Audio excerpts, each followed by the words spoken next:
অবশেষে পাকিস্তান বাংলাদেশকে হারিয়ে 2025 এশিয়া কাপের ফাইনালে নিজেদের নাম লেখাতে সক্ষম হয়।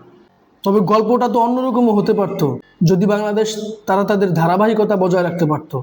টস জিতে বাংলাদেশের ক্যাপ্টেন জাকির আলী অনিক বোলিংয়ের সিদ্ধান্ত নেয় এবং পাওয়ার প্লেতে পাকিস্তানের 3 উইকেট চলে যায়। অর্থাৎ পাকিস্তানের top order hard hitter batter Sahibzada Farhan, Saim Ayub, Fakhar Zaman বড় বড় উইকেটগুলো বাংলাদেশ নিতে সক্ষম হয় এবং পাকিস্তান খুব সহজেই চাপে পড়ে যায়। তবে পাকিস্তান যখন একেবারে ম্যাচ থেকে ছিটকে পড়ে, ঠিক ওই সময় শাহিন শাহ আফ্রিদির ক্যাচ মিস করে শেখ মেহেদী, পারভেজ হোসেন ইমন, যেটা বাংলাদেশকে পরবর্তীতে ভুগিয়েছে। কেননা শাহিন শাহ আফ্রিদির সেই 2-3টা ছক্কা, তার সেই ক্যামিওটা দলকে বড় স্কোর করতে সাহায্য করেছে। 135 রান দেখতে মনে হয় খুব কম, চেজেবল, তবে ম্যাচ সিচুয়েশন, প্রতিপক্ষের বোলিং অ্যাটাক, এই ম্যাচটা ছিল অঘোষিত সেমিফাইনাল, অর্থাৎ যে জিতবে সেই ফাইনালে যাবে। এক্সট্রা প্রেশার ছিল এবং পাকিস্তান দল তাদের বোলিং লাইন আপ অবশ্যই তাদের ব্যাটিং থেকে আরও স্ট্রং এবং ভালো। বাংলাদেশের হাতে অনেক বড় সুযোগ ছিল, বাংলাদেশ সেটা হেসে খেলে নিজেদের সেই সুযোগটা তারা কাজে লাগাতে পারে নাই। এর সবচেয়ে বড় কারণ হচ্ছে 10 নম্বর ওভারে বাংলাদেশের যখন 4 উইকেট পড়ে যায় 60 রানে, তখন কমেন্ট্রিতে দ্য গ্রেট সুনীল গাভাস্কার আথার আলী খানকে বলতেছে যে বাংলাদেশ তো মনে হচ্ছে প্রায় 200 রান চেস করছে, এত তাড়াহুড়া কিসের? রিকোয়েড রান রেট যেখানে 6 করে সেখানে এত তাড়াহুড়া কিসের? ওভার বাউন্ডারি মারতে যায়, যার ফলে খুব সহজেই ক্যাচ আউট হয়ে যাচ্ছে। 2টা বল ডট গেলেই পরের বলে ওভার বাউন্ডারি মারতে গিয়ে আউট হয়ে যাচ্ছে, এত তাড়াহুড়া কিসের?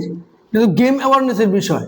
বিশ্বাস করেন, এত বড় গ্রেট প্লেয়ার সুনীল গাভাস্কার এবং কমেন্টেটর, তখনই আমার কাছে মনে হচ্ছে আসলে বাংলাদেশ এই ম্যাচ খুব বাজেভাবে হারবে।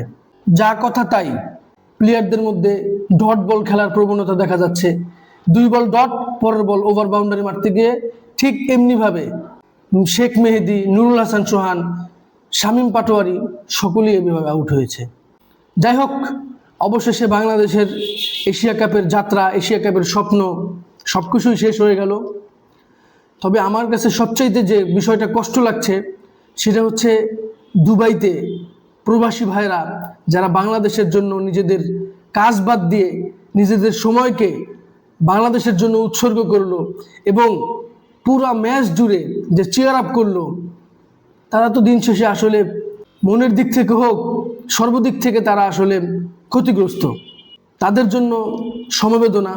তবে বাংলাদেশের এই টুর্নামেন্ট থেকে বের হয়ে যাওয়ার সবচেয়ে বড় কারণ, বাংলাদেশ যখন শ্রীলঙ্কার সাথে অসাধ্য সাধন করে 168 রান চেস করে শ্রীলঙ্কাকে সুপার 4-এর প্রথম ম্যাচে হারায়, পরবর্তীতে ইন্ডিয়া এবং পাকিস্তান ব্যাক টু ব্যাক 2টা ম্যাচ, এবং ঠিক সেই সময় বাংলাদেশের ক্যাপ্টেন লিটন দাস, যিনি টিমটাকে একদম গুছিয়ে এনেছেন, সবার মধ্যে বিশ্বাস জাগিয়েছেন, নিজের পারফরমেন্স, দলের পারফরমেন্স সব যখন একটা জেলিংয়ের পর্যায়ে চলে আসছিল, ঠিক ওই সময় লিটন দাস ইনজুরি হন এবং তিনি ভারতের সাথে ম্যাচ খেলতে পারেন না, যার ফলে বাংলাদেশের নতুন ক্যাপ্টেন জাকির আলী অনিক প্রথম ম্যাচে ইন্ডিয়ার সাথে অনেক চেঞ্জ হয়। পরবর্তী ম্যাচ ডু অর ডাই পাকিস্তানের সাথে, সেখানেও ব্যাটিং অর্ডারে অনেক পরিবর্তন।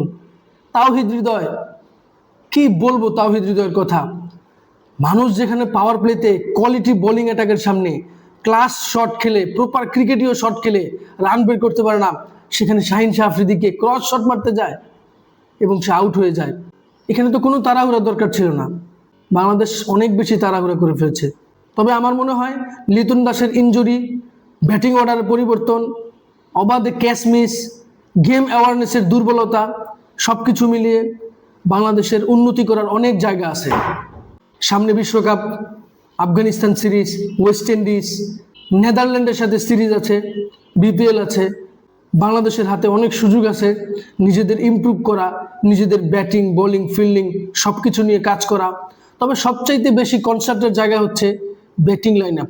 এশিয়া কাপের শুরুতে মনে হচ্ছিল তানজিদ হাসান তামিম, পারভেজ হোসেন ইমন বাংলাদেশের বেস্ট জুটি, তাদের উপর নির্ভর করেই বাংলাদেশ এশিয়া কাপে চ্যাম্পিয়ন হবে।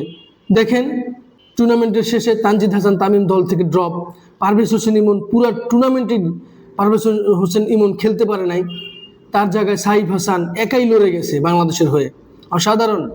এই সিরিজ থেকে যদি সবচেয়ে বড় পাওয়ার কিছু থাকে বাংলাদেশের, সেটা হচ্ছে আগামী বিশ্বকাপের জন্য বাংলাদেশের স্ট্রং, স্টাইলিশ, অ্যাটাকিং এবং অ্যাগ্রেসিভ ব্যাটার সাইফ হাসান, যেটা গোটা এশিয়ার চোখে পড়বে। বাংলাদেশি ক্রিকেট ফ্যানরা অনেক বেশি হতাশ হয়েছে। এই ব্যাপারে আপনাদের মতামত আমার সাথে শেয়ার করবেন। ভিডিওটি ভালো লাগলে লাইক, কমেন্ট, শেয়ার, সাবস্ক্রাইব করবেন। ধন্যবাদ।